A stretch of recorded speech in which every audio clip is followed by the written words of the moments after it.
Ada satu pertanyaan dari online Ustaz, dari YouTube. Dari Muhammad Praditya Romansyah. Bismillah, jazakallah khair Ustaz. Apakah makna jangan duduk bersama ahlul bid'ah? Apakah dalam dakwah saja atau dalam keseharian juga Ustaz? Pernyataan-pernyataan para salaf dahulu melarang untuk bermajelis dengan orang-orang yang punya pemikiran menyimpang. Tidak lain agar mereka menjauhkan masyarakat awam dari pemikiran-pemikiran yang menyimpang. Karena kalau kita duduk dengan orang yang pemikirannya menyimpang, sangat mudah kita terpengaruh. Ya, sangat mudah kita terpengaruh. Kita duduk dengan ahli filsafat, ini ahli filsafat ini ngawur. Kita ngobrol-ngobrol akhirnya masuklah racun filsafat. Kita bercerita ngobrol teman baik sama orang liberal. Kita enggak punya ilmu. Dia ngomong kasih syubhat, akhirnya kita jadi apa? Liberal. Itu yang dimaksudkan. Ya. Maksudnya jangan duduk agar jangan mendengar pernyataan mereka. Ya, di antaranya kita buka-buka misalnya ceramah orang-orang liberal, ya enggak boleh. Ya. Kalau misalnya saya ingin dengar karena saya ingin bantah. Saya baca buku Jahmiyah, saya baca buku Mu'tazilah, saya baca buku Asy'ariyah. Karena saya alhamdulillah dikasih ada bekal untuk bisa saya memfilter. Tapi kalau antum ya jangan.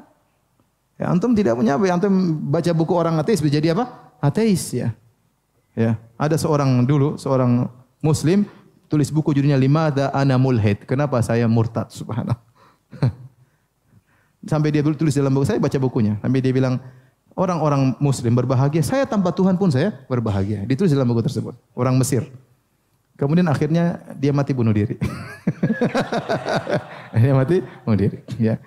Oleh karenanya, maksud saya, itu maksud perkataan para salaf, kita menjauhi untuk mendengar orang-orang yang pemikirannya menyimpang.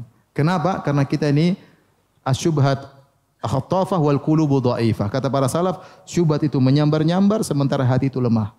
Ya, hati itu sangat apa? Lemah. Ya, orang yang tidak punya bekal yang kuat begitu dengar syubhat, benar juga ya. Benar juga ya. Terus datang sama ustaz. Ustaz itu bilang gini, ente ngapain dengar-dengar?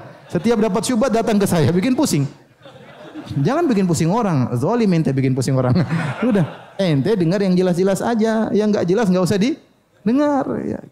Yang enggak jelas enggak usah didengar. Betapa banyak orang sudah ngaji baik-baik jadi liberal. Jadi benar. Masuk sekolah tinggi jadi liberal. Kenapa dia enggak punya dasar yang kuat? Oh ya benar juga, benar jadi liberal. Benar juga ateis. Seperti itu. Itulah maksud perkataan para salaf, bukan dalam masalah perdagangan. Jangankan sama orang yang menyimpang, sama orang kafir pun kita boleh berdagang. Enggak ada masalah, paham? Oleh karena maksudnya jangan dengar pembicaraan mereka tentang agama karena hati kita ini apa?